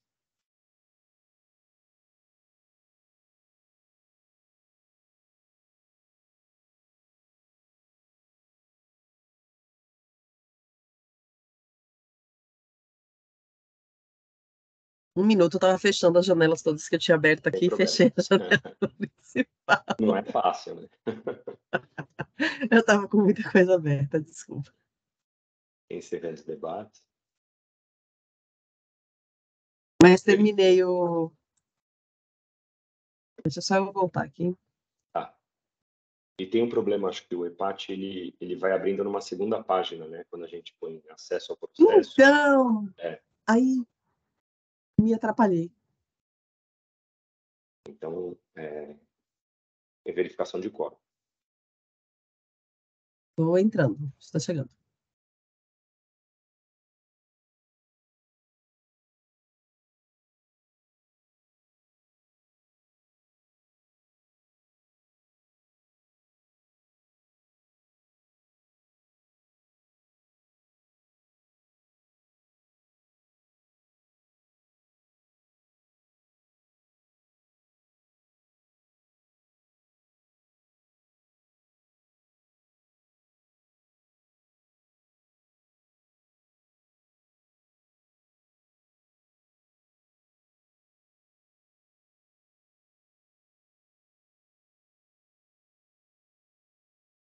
Todos confirmaram presença, iniciando a votação.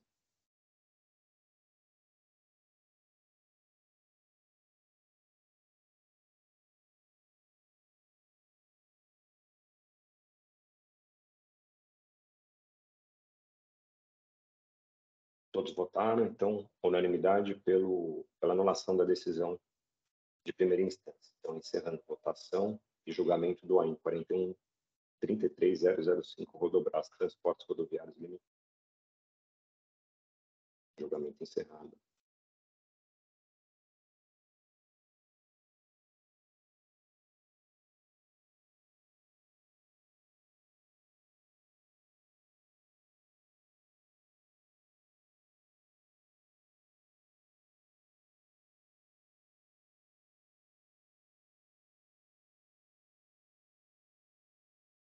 Doutora Daniela, podemos ir para o Drogaria São Paulo? Então, perfeito. Doutor William?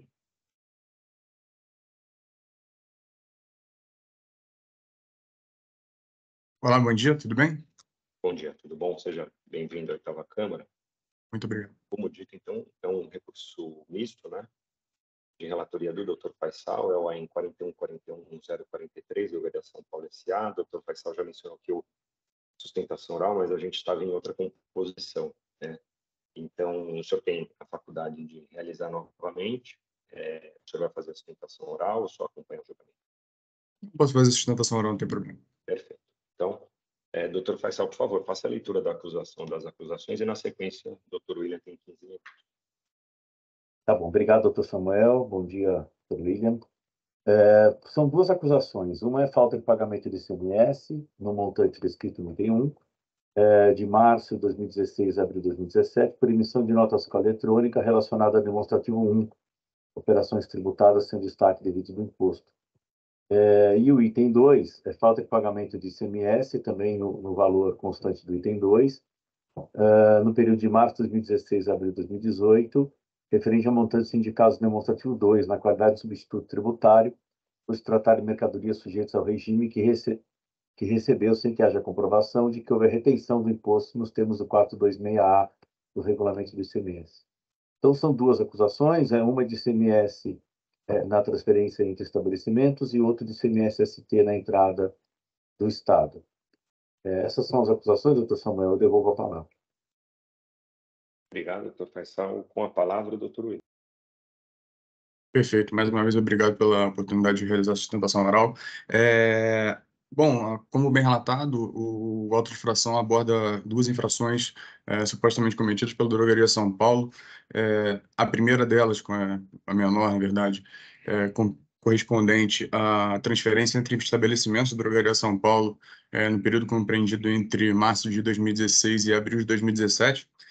As mercadorias que foram objeto dessa transferência, basicamente lixas de unha, né, que é compreendido no NCM 8214-2000, pelo fato de se tratar, como já inclusive tratado no caso anterior, nesse caso, na verdade, não se trata de transferência de crédito, mas sim só da incidência do imposto do ICMS em relação a essas operações. Temos entendimento pacificado em sede de repercussão geral pelo Supremo Tribunal Federal e já tinha a súmula 66 do STJ também, de maneira pela qual acho que a questão está bem pacificada em relação, principalmente considerando a data de ocorrência dos fatos geradores e, sobretudo, a lavratura do auto de infração, a data de lavratura do auto de infração. Mas, a despeito desse fato, é importante que se verifique que, como bem ressaltado pela Drogaria São Paulo em sede de recurso ordinário, de fato, as listas de unhas estão compreendidas no NCM 8214-2000, perdão, que expressamente faz referência às listas de unha que foram objeto da autuação, e ficou demonstrado do documento número 4 da impugnação que o ICMS foi efetivamente recolhido de maneira antecipada, justamente em função da classificação da mercadoria nesse NCM, o que foi afastado pela decisão pela decisão recorrida, pelo entendimento de que seria aplicável outro NCM, que não faz referência, por óbvio, já que não temos um específico para a lista de unha, pela aplicação de um NCM mais genérico que abarcaria e daria amparo a esse pedido a essa autuação. Efetivamente, seja pelo entendimento do STF, do STJ, já absolutamente consolidado, seja pela documentação apostada aos autos, certo é que essa infração número 1, ela deve ser integralmente desconstituída em função das razões dispostas no recurso, desde o estágio de impugnação, na verdade, mas também ressaltados em sede de recursal e expostos por mim agora nesse momento. Pois bem, a infração número 2, ela é referente à exigência de ICMS antecipado em operações com produtos. Os produtos são Vodol, Kellocut e chupetas, né? Que foram adquiridos dos estados de Minas Gerais e Rio de Janeiro no período compreendido ali entre março de 2016 e abril de 2018. Pois bem, de fato, o que nós temos é que a antecipação, conforme a repercussão geral, o tema 456 da repercussão geral, seria não se poderia exigir o ICMS, substância tributária, antes da ocorrência do fato gerador, sem a existência de lei federal que ampare esse pleito, que, na verdade, foi descumprido pelo Estado de São Paulo, na verdade, pela sua exigência com base tão somente no regulamento do ICMS e em lei estadual. De fato, não há amparo legal em legislação complementar federal que faça com que dê amparo e legitimidade à incidência a cobrança desse ICMS de substituição tributária de maneira antecipada, como pretende a autuação na infração 2. Porém, subsidiariamente, é preciso que se faça uma discriminação em relação a cada um dos produtos, para que se verifique de fato que não há que se falar a incidência do ICMS substituição tributária nesse caso, pelas características e pelos convênios que foram celebrados ou não entre São Paulo, Rio de Janeiro, e São Paulo e Minas Gerais. Pois bem, iniciando pelo produto Kellocut, na verdade, houve um equívoco na classificação do NCM do produto. O produto não se trata de maneira nenhuma um produto de limpeza, e sim, como descrito na própria descrição do produto, um produto de saúde para cicatrização de ferimentos, que auxilia na cicatrização de ferimentos, de maneira que, pela cláusula primeira do protocolo 68/2007, não haveria que se falar na incidência do imposto nessas condições impostas pela fiscalização. Isso foi cabalmente demonstrado nos autos, inclusive ressaltado pela própria fiscalização após a interposição do recurso ordinário. Outra parte dessa autuação é referente ao produto Vodol, amplamente conhecido, sem a necessidade de maiores descrições sobre o que se trata. Foi um produto recebido, na verdade, do Estado de Minas Gerais, e à época da realização dessas transferências, de fato, não existia protocolo, convênio, qualquer coisa que o valha para legitimar a substituição tributária de ICMS em relação a essas operações entre esses dois estados. Então, a falta de amparo completa em convênio e protocolo deslegitima a incidência do imposto nessas condições, a despeito da previsão, da exigência fiscal nesse sentido. Além disso, o VODOL também não se encontra na relação de mercadoria sujeita a substituição tributária em operações internas.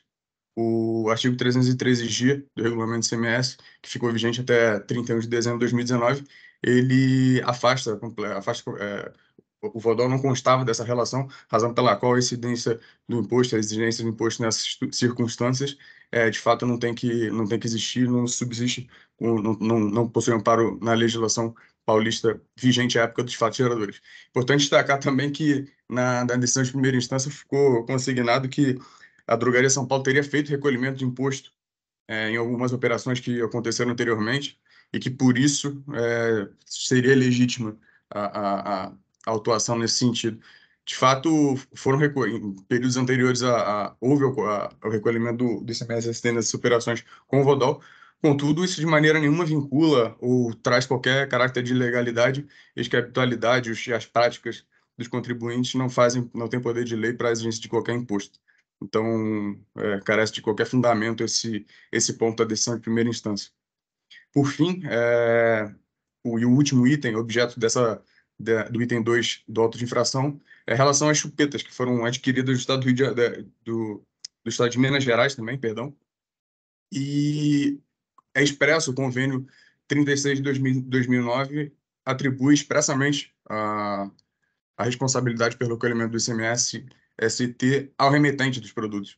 O convênio foi celebrado e assinado por São Paulo e Minas Gerais e certamente tem força em relação às operações para fazer com que, se tivesse que haver autuação como houve, essa teria que ser em face do remetente, certamente não em face da Drogaria São Paulo, que foi a parte que recebeu os produtos, os destinatários dos produtos. Além disso, em caráter subsidiário, ilegalidade sobre juros de mora, enfim, a latente ilegalidade de incidência, apesar do entendimento conhecido do TIT, e também pleiteamos a limitação à taxa de juros a Selic, em consonância com a súmula 10 do TIT. Esse ponto foi abordado e pelo qual concordou a fiscalização, inclusive em manifestação nos autos, e razão pela qual entendemos que não há maiores digressões necessárias nesse ponto. Eu agradeço pela atenção, pela oportunidade de fazer nova sustentação oral e estou à disposição para esclarecimentos. Muito obrigado.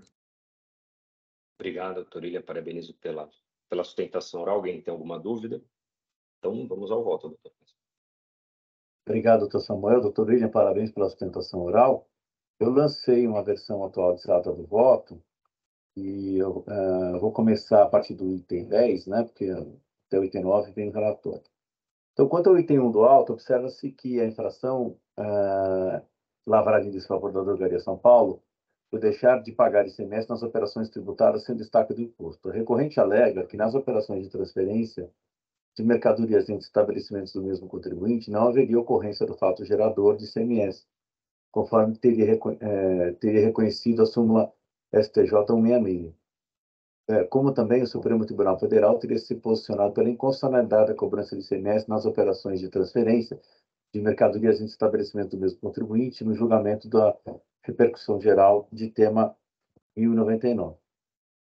Trata-se, portanto, de discussão acerca de ICMS na mera circulação física de bens, sem que haja circulação jurídica de mercadorias, isto é, sem que haja troca de titularidade da mesma. De fato, o STJ reafirmou o entendimento exarado pela súmula 166 e, a partir do julgamento do recurso, número citado aqui no voto, né, da relatoria do ministro Luiz Fux, julgado na sistemática de recursos repetitivos, tema 259, não constitui fato gerador de ICMS o simples deslocamento de mercadoria de um para outro estabelecimento do mesmo contribuinte. A tese foi reafirmada já à luz da vigente legislação nacional do ICMS. E, recentemente, em 2020, o Supremo analisou o tema em sede de repercussão geral, tema 1099, nos autos do recurso extraordinário com um agravo citado aqui no item 14. Eu trago aqui a emenda dessa decisão. Reforço ainda esses entendimentos, a jurisprudência deste egrégio tribunal, nesse sentido, o julgamento da quarta Câmara Julgadora. Eu trago aqui um julgamento da relatoria do excelentíssimo juiz Dr. Paulo Schmidt, Pimentel, e ainda no item 16 eu trago aqui outras emendas de julgados aqui do próprio tribunal. Sigo no item 17. Bem como os termos da orientação normativa número 2, datada de 1 de julho de 2016, da Procuradoria-Geral do Estado, através da Subprocuradoria de Contencioso Tributário Fiscal, expresso por seu considerando que aqui colaciona em verbis. Vou ler esse considerando, que acho que é importante. Considerando o entendimento de ambas as turmas do STF, o teor da súmula 166 do STJ, o julgamento repetitivo e proposta formulada nos autos do expediente de REDOC número tal, fica autorizado a não interposição de recurso de apelação, recurso especial e recurso extraordinário em face da decisão que reconhece a não incidência do ICMS sobre simples deslocamento de mercadoria de um para outro estabelecimento do mesmo contribuinte, mesmo na hipótese de serem estabelecimentos localizados em diferentes estados da federação, não estando abrangidas por esta autorização outras matérias eventualmente discutidas na mesma ação, as quais, na ausência de outra orientação, deverão ser objeto de recurso cabível. Ainda nesses termos, em série de memoriais, as folhas 232.880 reitera a hora recorrente. Eu trago aqui um trecho dos memoriais que foram juntados, em que o contribuinte hora recorrente reforça esses argumentos em relação ao entendimento do STF. Sendo assim, entendo que não há outra forma de encarar o tema em debate que não seja no sentido de reconhecer que não há incidência do ICMS na simples circulação física de bens, isto é, entre estabelecimentos do mesmo contribuinte, sem que haja circulação jurídica, assim entendida como transferência de titularidade das mercadorias, votando pelo cancelamento do item 1. Prosseguindo no item 2, a recorrente foi autuada por deixar de pagar imposto de mercadorias sujeitas ao regime de distribuição tributária remetidas por fornecedores localizados em outros estados, diante da regra do 426A do regulamento. E aí eu transcrevo aqui o artigo 426A. Como se vê, o artigo 426A prevê a antecipação do recolhimento do ICMS, que incide sobre a operação de saída do contribuinte que receber mercadoria de fora do Estado e do ICMS-ST, caso o destinatário da operação a ser praticada pelo contribuinte que irá receber a mercadoria de fora do Estado não figurar como consumidor final, ou seja, aquele que irá realizar a saída subsequente. Sobre o aludido tema, o plenário do STF, em sede de repercussão geral, formulou um entendimento no sentido de que a exigência da antecipação do ICMS-ST, tal como ocorre no presente caso, deve estar prevista em lei em sentido estrito, não sendo suficiente a alegação genérica constante da lei. Confira-se. Aí eu trago aqui a tese firmada no tema 456. Pois bem, tal situação concreta, analisada pelo STF no recurso extraordinário número tal, em que contestada a legislação do Rio Grande do Sul, restou reconhecida a inconstitucionalidade da antecipação do imposto determinada no decreto número tal, reconhecendo ainda a insuficiência à luz da legalidade da delegação genérica contida na Lei Gaúcha número tal. Ora, no Estado de São Paulo, a base legal para o artigo 426A do regulamento está expressamente firmada no artigo 2º, parágrafo 3º, letra A, da Lei 6.374, a saber, aí trago aqui o parágrafo 3º A. Para fins de comparação, convém transcrever a suposta base legal da antecipação do imposto no Rio Grande do Sul. Aí eu trago aqui o dispositivo do Rio Grande do Sul. É negável, portanto, que o mesmo vício reconhecido pela Suprema Corte no decreto gaúcho também acomete, por força de repercussão geral reconhecida do termo, o artigo 426A do decreto paulista. Inclusive, nesse sentido, o julgamento desta oitava Câmara, da relatoria do Dr. Samuel, trouxe aqui a emenda de um processo que foi julgado aqui em agosto. Com efeito, e afastando a aplicação da vedação do artigo 28 da Lei 13.457 de 2009, inclusive para os fundamentos do item 1, entendo O posicionamento formulado pelo STF em decisões tomadas em sede de repercussão geral deve ser acolhido pelos órgãos administrativos, dada a prescrição contida no parágrafo único, artigo 28 da Lei 9.868, de 1999. Sigo no item 29. Assim, entendo que o item 2 do presente auto também deve ser cancelado nos termos acima.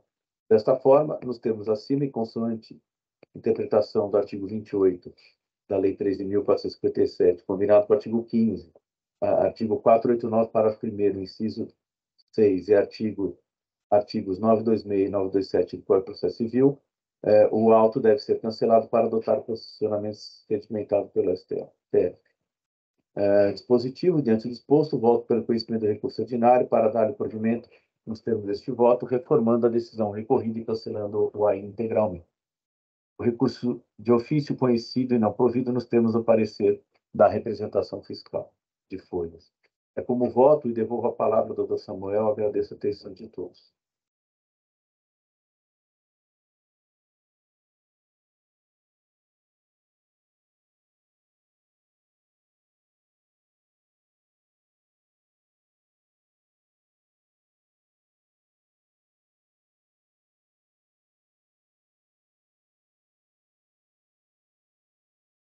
O doutor Samuel Camilo, acho que entrou novamente.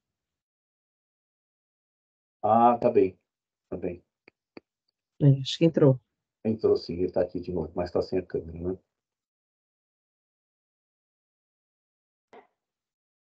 Sim, estava aqui. Doutor Samuel, conseguiu ouvir? Quer que eu faça um resumo do voto? Não. Eu caí quando você estava mencionando, inclusive, o precedente que eu trouxe em agosto. Correto. Mas aí consegui ouvir. Minha câmera não estava conseguindo voltar, mas acompanhei sim. Perfeito. Já terminou, né, a leitura? Terminei. Os dois itens do auto, um é ICMS-ST na transferência e o outro é ICMS-ST. Desculpa, um ICMS na transferência e outro ICMS-ST na entrada. Então, Perfeito. Os dois aí com decisões favoráveis ao contribuinte no Poder Judiciário. Eu acho, salvo engano, a doutora Daniela tinha pedido vista em algum caso que eu tinha trazido e o entendimento diverso, não é isso, doutora Daniela? Foi isso, né? E aí a gente falou, quem vai discutir, quem vai decidir essas duas questões é a Câmara Superior. É a superior, sem dúvida. Que eu acho que eles, inclusive, estão convertendo em diligência, né? Um que eu acompanhei está em diligência. Perfeito. Então, processo em discussão. Parabenizo o doutor Faisal. Obrigado.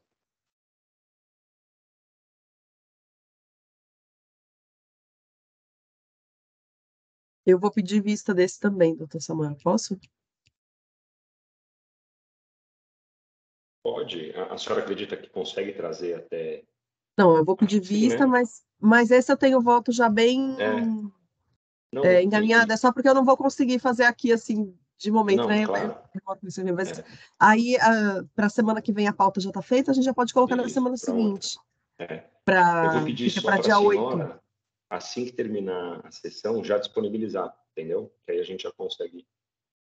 Isso, aí ele já ficaria para o dia 8. Dá para a gente já... Vou anotar. Porque aí ele já vai, entendeu? E a gente não espera virar o mandato. Pode ser? Claro, óbvio. Pronto. Eu estou anotando para a gente... Vou anotar aqui também já, para eu não... Então, doutor William, como o senhor acompanhou, o doutor Faisal está pelo cancelamento dos dois itens, né? Então, pelo provimento integral do recurso, e a doutora Daniela tem entendimento diverso, então solicitou vista, mas como a gente está nas últimas sessões, a gente vai trazer ainda para que seja julgado ou no dia 8 ou na última sessão do dia 15. Perfeito? Perfeito. A gente não Perfeito, perca esse sem processo. problema. Tá ótimo. Então, a doutora Daniela já solicitou vista concedida, e com isso a gente pode encerrar o julgamento do AIM 41.41.043, Drogaria São Paulo S.A. Se o senhor quiser permanecer, doutor William, fica à vontade. Perfeito, muito obrigado. Agradeço a todos pela atenção e desejo um bom final de semana. Bom dia, obrigado. A última sessão vai ser a do dia 15, doutor Samuel? Dia 15. Dia 15. E dia 8 a nossa presencial. Ah, então talvez seja melhor esse processo ficar para o dia 15, né? Acho que pode ser. Né? Eu acho que, Bom, tanto porque faz. Eu vou devolver ele já para não ficar na encerrando a sessão. presencial a gente tem 3 processos físicos. E a gente também vai incluir alguns processos eletrônicos porque é sessão mista. Então, acho que pode ser a semana aqui, para do dia 8, né? Né? Tá bom. Tá? É que dia 15, acho que o Dr. Ramon aqui não está com a gente. Ele estará em férias. Acho que sim. Então, a gente temos o último processo, a Divamed, distribuidora Irmãos Valotto de Medicamentos Limitada, um recurso ordinário de relatoria do Dr. Faisal, em 50.10.629. Não tem mais ninguém para sustentação oral, nem acompanhamento, então, com a palavra, o Dr. Faisal. Obrigado, doutor Samuel. Temos o frigol ainda, doutor Samuel, para a gente poder liberar o doutor Gustavo. Ah, Verdade. Fica à Então, vontade. vamos ao frigol? Acho melhor. Desculpa, me... Tinha esquecido completamente. Podemos liberar o patrono. Com certeza. Desculpa, doutor Gustavo. Então, voltando Imagina que é lá isso, para- disposição. Agora, doutor Samuel, não foi deferida a preferência. Então, vamos voltar lá. Só tomar cuidado para não devolver para agendamento da pauta. A gente está no finalzinho, se essas coisas... Nossa, mas aquela semana estava tão ruim o sistema. Não, hoje está tranquilo. Vamos falar muito. Concedido. Preferência concedida.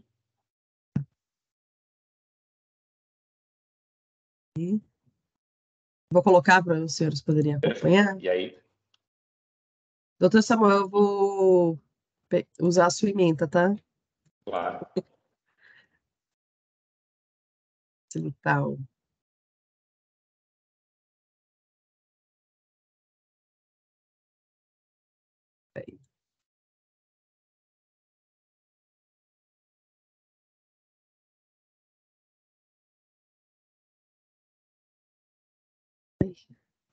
Nossa, mas eu não consigo, porque para mim está aparecendo a ementa em cima do relatório, sabe? A ementa está muito grande, né?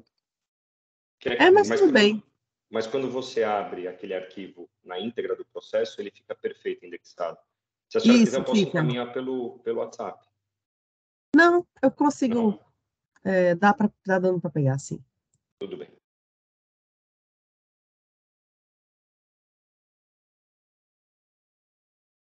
É porque é grande mesmo.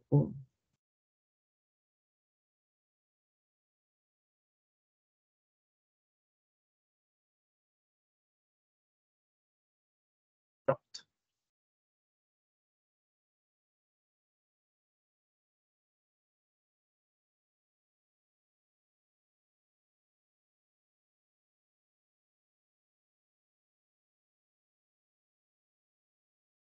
Ah, não, ele junta tudo. Não consigo. Deixa eu ver se eu consigo pegar de outro jeito.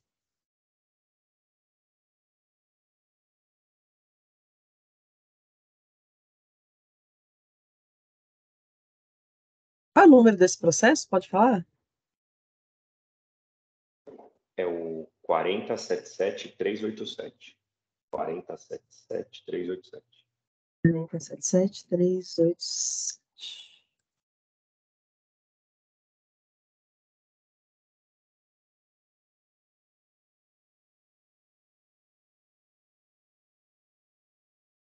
No indexado vai ficar certinho.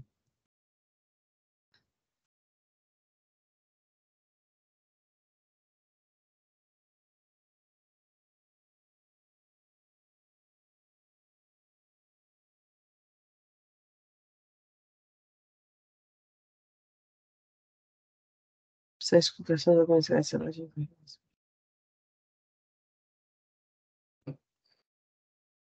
É só alterar aqui. Pagamento realizado.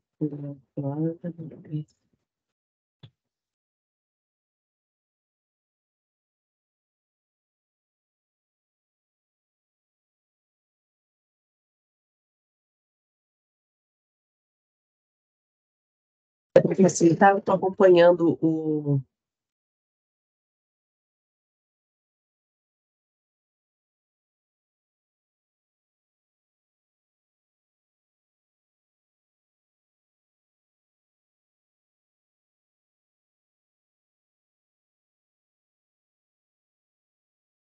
Doutor Samuel, verifiquei no seu voto, já trata a questão dos juros, não é?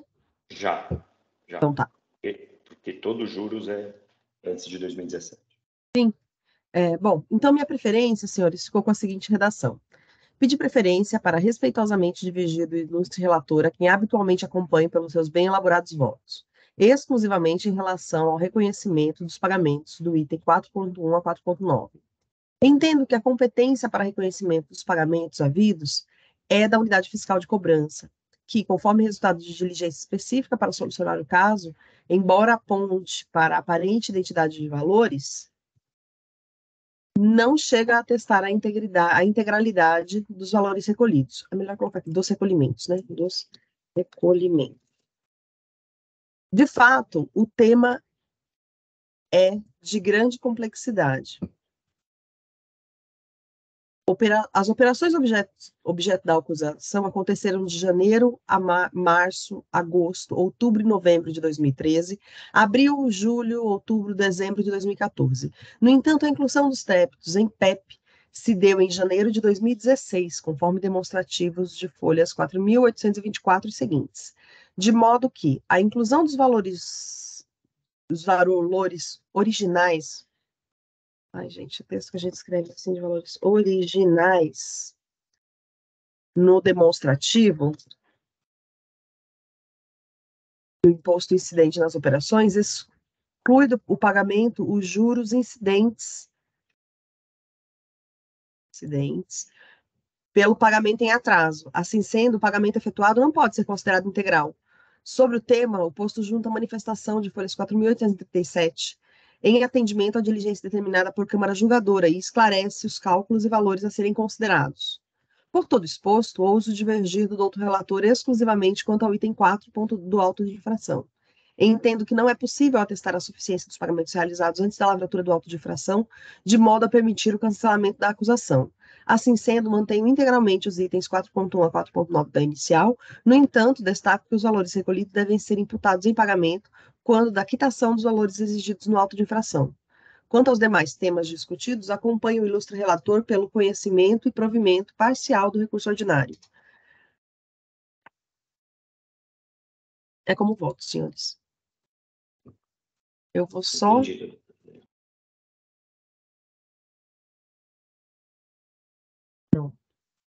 Porque, no fim, porque quando fui redigir aqui a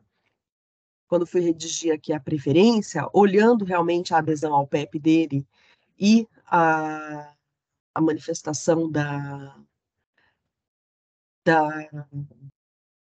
do posto, não tem dúvida de que a intenção dele foi pagar aqueles itens. Não tem erro de código porque foi pago em PEP.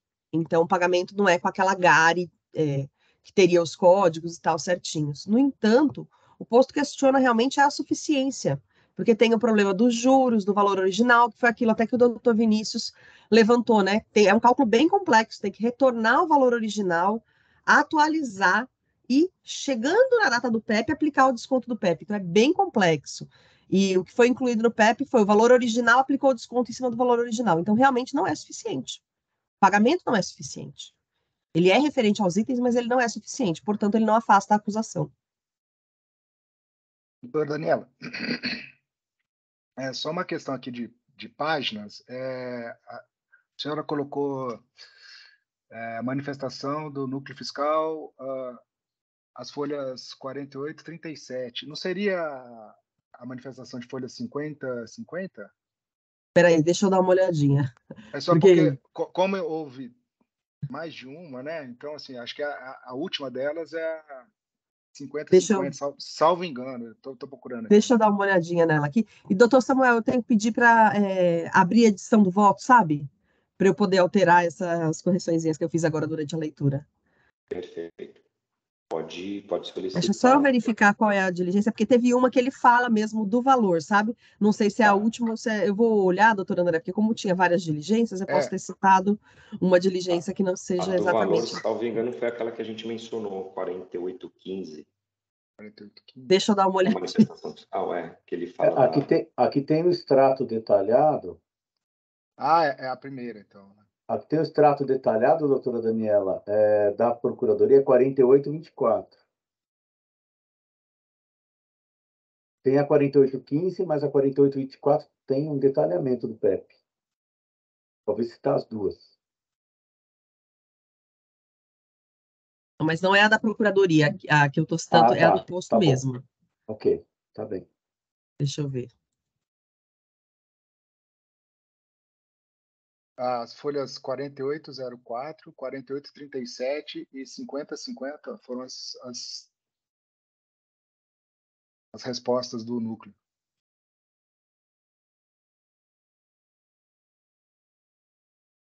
É isso mesmo, é a 4837 que ele fala dos valores e das datas dos pagamentos.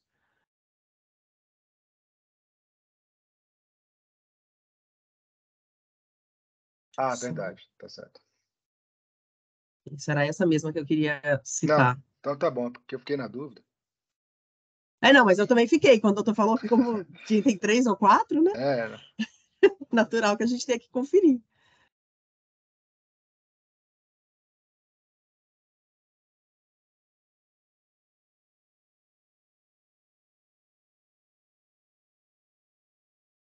Só ajustei aqui a redação que eu ajustei enquanto lia. Eu acho que fica melhor.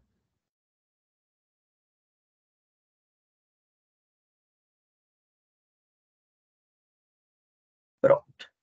Está atualizado direitinho, senhores? De resto, eu acompanho o doutor Samuel integralmente, pelo parcial conhecimento e parcial provimento. Entendi. E parabenizo pelo voto. E eu estou alterando também meu posicionamento quanto a essa parte, então vou redigir uma preferência. Solicitar voto de preferência.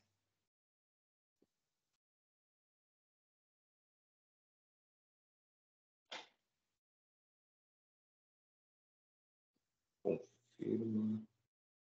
Começou a dar aquele atraso no clique.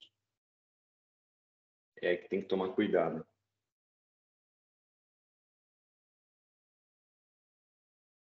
Redigir preferência. Ponto.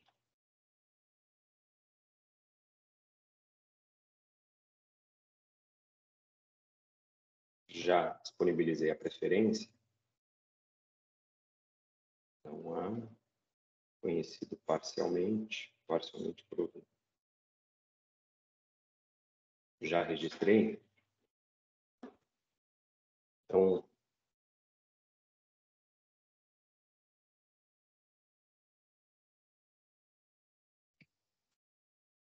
dado o debate travado na sessão, acolho as ponderações trazidas quanto à dificuldade de se precisar a correlação do pagamento efetuado pela autuada com os subitens do item 4 do ainda em debate, especialmente no que diz respeito à exatidão dos valores considerados pela autuada e reflexo dos benefícios concedidos no âmbito do PEP, motivo pelo qual modifico meu voto quanto a esta parte para acompanhar o voto de preferência elaborado pela doutora Daniela. Então, podemos encerrar os debates. A doutora Daniela ainda está em andamento, acho que precisa registrar, né? Já está registrado, né? Mas ele consta aqui, preferência em andamento.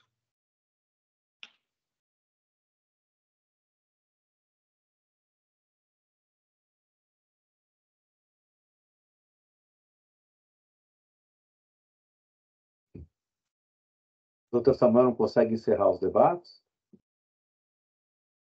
Consigo. Agora sim, deu situação concluída. Encerrar debates.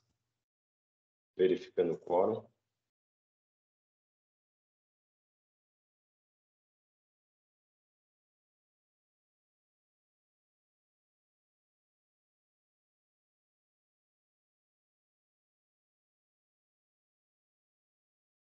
Doutor Faisal e o doutor Vinícius.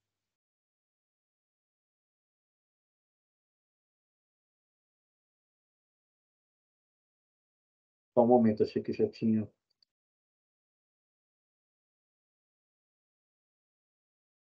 que aconteceu aqui?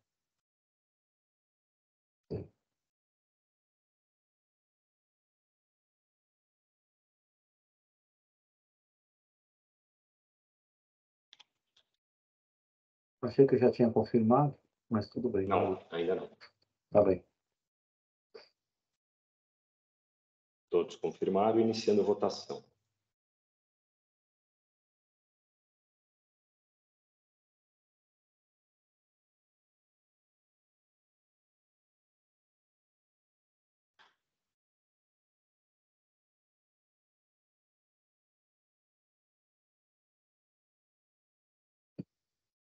Todos Embora o votaram, doutor Samuel, desculpa, doutor Samuel, embora o doutor tenha concordado com a doutora Daniela, o voto... mas é o voto dela, o vencedor. Tá bem, É isso mesmo, não, fiquei em dúvida. correto.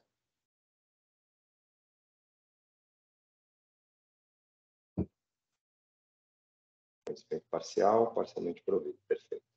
Então, encerrando o julgamento, doutor Gustavo, então, todos acompanharam o voto da doutora Daniela, inclusive eu, com a modificação diante dos argumentos, das ponderações discutidas na sessão. Então, fica o voto vencedor da doutora Daniela, pelo conhecimento parcial e seu parcial provimento.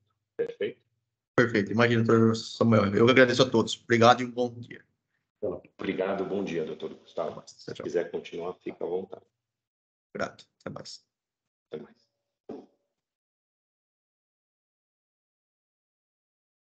Então, voltamos ao 5010-629, Divamed, distribuidor Irmãos Valoto de Medicamentos Limitada, recurso ordinário de relatoria do Dr. Faisal. Com a palavra, o Dr. Faisal. Obrigado, doutor Samuel. Esse processo da Divamed, ele tem apenas um item de acusação que diz respeito ao não pagamento do ICMS-ST na entrada do Estado. Eu tenho uma versão atualizada do voto, mas a infração é infração relativa ao pagamento do imposto, deixou de pagar por meio de guia de recolhimento especial, ICMS-ST, no valor descrito aqui no item 1, indicado nos demonstrativos ICMS-ST devido em aquisições interestaduais de medicamentos, conforme se comprova da notificação DEC número tal. Após notificação, o contribuinte apresentou cópia das guias de recolhimento ICMS-ST devido por antecipação, nos termos do 426A, onde constatou que o recolhimento é menor. Havia uma discussão aqui se o recolhimento estava feito com base correta ou não, né? Bom, eu vou passar para o item 8 aqui do voto. Então, o recorrente foi autuado por deixar de pagar imposto de mercadorias sujeitas ao regime de substituição tributária remetidas por fornecedores localizados em outros estados, diante regra prevista no 426A do regulamento do ICMS. Que eu trago aqui. O voto é bem semelhante com o do outro caso, né? Naquele item 2 do outro caso. Que aí eu faço referência à tese firmada com o tema 456 do STF. Desculpa te interromper, doutor Faisal. Pode falar. Mas aí, uma sugestão. Já não seria partir para a possibilidade da doutora Daniela já solicitar vista? Exatamente o mesmo posicionamento, né? Eu só fiz as adaptações aqui, os ajustes necessários para o voto, mas estou aplicando aqui o entendimento do STF. E aí, se a doutora Daniela quiser pedir vista também.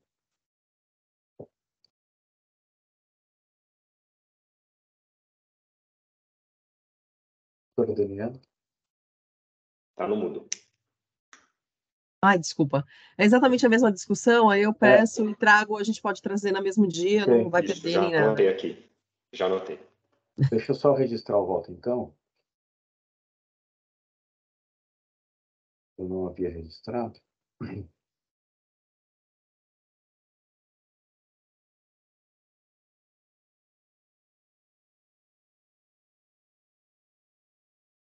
E é exatamente o mesmo ponto, doutora Daniela? Sim. Pronto.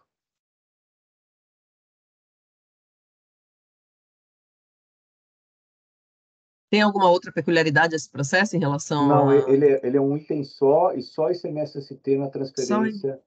Na transferência não, na entrada do estado de fornecedor de outro estado. Perfeito. Então, Vista concedida, a doutora Daniela pediu vista, então, vista concedida. Com isso, podemos encerrar o julgamento do AN 5010-629, Divamed, distribuidor Irmãos Valuto de Medicamentos Limitada, sem vista para a doutora Daniela, para avaliação da questão da aplicação do tema 456 do STF. Correto. Voltando para a pauta, temos todos os processos com situação encerrada, então podemos, a partir deste momento, declarar encerrada a sessão de julgamento virtual da 8ª Câmara Julgadora do Tribunal de Impostos e Taxas do dia 24 de novembro de 2023. E dessa forma, encerro a sessão e peço ao senhor Oswaldo que encerre a gravação. Senhor Oswaldo, por favor, pode encerrar a gravação.